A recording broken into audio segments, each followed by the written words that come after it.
Error code F5E7 on a KitchenAid range indicates a problem with the door latch not functioning properly, with a faulty door latch being the most common cause.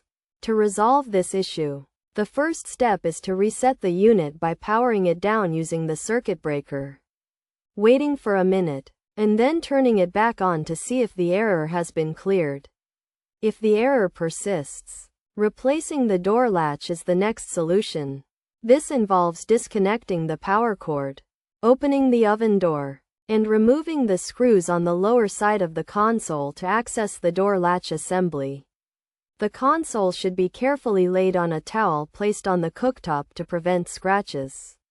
Once the damaged latch is removed, a new one can be installed, ensuring all wires are correctly connected. After assembling the unit, it should be turned back on to verify if the error has been resolved.